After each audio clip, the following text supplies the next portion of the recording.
Thanks for doing that little task with me there, involving the Venn diagram and the different types of aggression.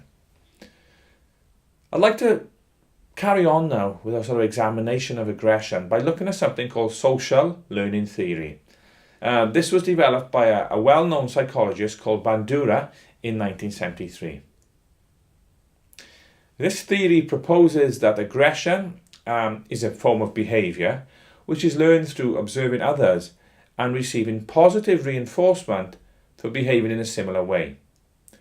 Bandura did a famous experiment involving something called Bobo dolls. Okay, you'll see it on the PowerPoint, and I'll add this as a link as well in resources and learning materials. A link there for Bobo dolls. Please take a look at this. It's going to show you some short clips, okay, which really shows what happened at this experiment. So we can say there, using Bandura's ideas, that aggression is a behaviour that's reinforced. Positive reinforcement, okay? It's behaving in a similar way. But who actually reinforces this behaviour? Well, we can say the media, violent television, video games, even at some point comics, okay? They were actually seen as huge reinforcers of violence within young people. I think this was particularly in the late 50s and early 60s, where some were actually banned in the United States. I remember when I was a young guy that there was a particular comic that I liked to read when I was like 7 or 8, and that was banned. Okay, something called Action Comic. I can still remember that. There were comic strips in there then about football hooligans and so on. Quite unbelievable, really, these days. And that was banned quite quickly. Okay, and there were other things in there, sort of typical stuff that young kids would read about science fiction type of stuff and things like that. But they were particularly violent sports strips in there as well. The parents, they can reinforce behaviour, of course. Think about in football, that dad on the touchline, the nightmare dad we all know, shouting, "Get into him, son, get up front, sort him out, do him before he does you. Give him some of his own medicine." We've all heard this. They reinforce behaviour. Teammates, of course they do. The team dynamic's very important. If you tackle someone aggressively and you hurt someone, let's say you're playing in centre midfield, your captain's a centre half, and he says in you a year, "Well done, mate, you sorted him out." He's reinforcing your behaviour, okay? He's giving you positive reinforcement. He's telling you what you did was good. You're helping the team there, even though it's for a negative behaviour.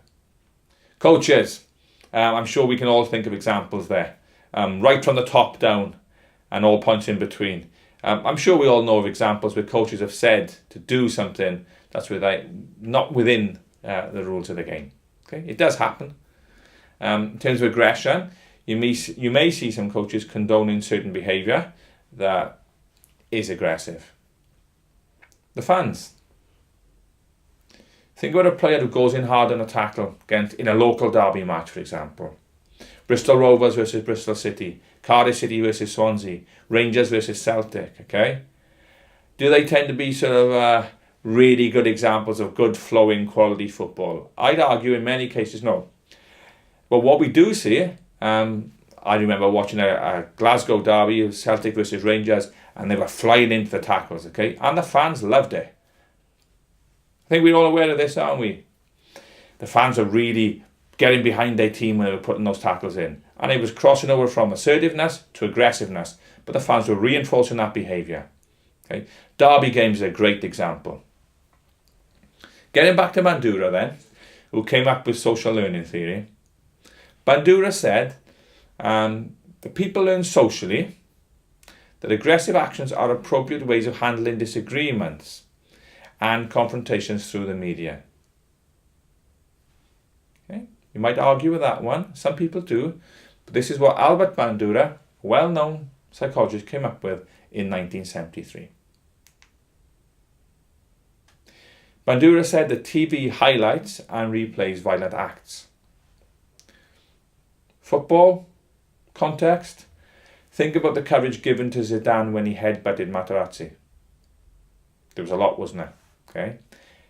Think about what happened when Suarez, which case are we going to talk about here? When Suarez, shall we say, crosses the line, He's bitten a few people. Think about the media attention he received. Again, a fantastic footballer. Only yesterday, I was in a great seminar by a very well-known coach, who I won't mention, and he made a joke about Suarez biting people, and we all laughed. Yeah? But really, we should be thinking Suarez is a fantastic footballer, but he crosses the line.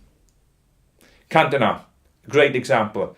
You might be too young to have seen this one. It happened way back in 1995, where Eric Cantona decided he couldn't take any more.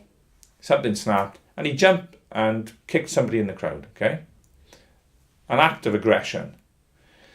TV absolutely loved this, and it was replayed and highlighted not just for days, but for months and years in some cases.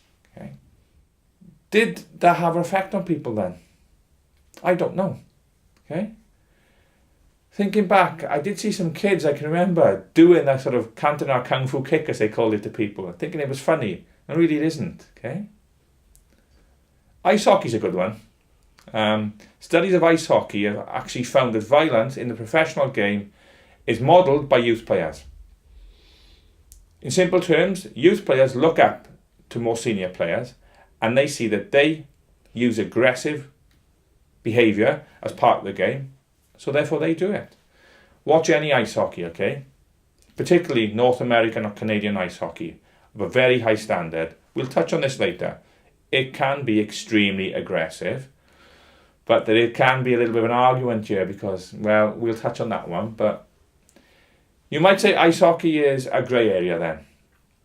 Officially, the violence is against the rules, but as we'll see, aggression is valued in ice hockey in some way. And it does lead to personal recognition. You may have heard of the enforcers in ice hockey. In the NHL, for example, the National Ice Hockey League in the States, an enforcer's job is to deter and respond to dirty or violent play by the opposition. It's an unofficial role, but it's part of the game there, okay? And that's what they do. Bandura also said that aggressive acts in competition, which are not penalised, well, they act as reinforcement for sporting success. Please take a look at the video I've included.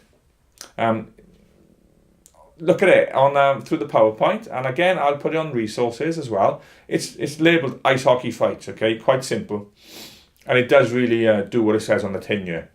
Listen to the commentary and watch how the officials react, okay? Take a few minutes to do that.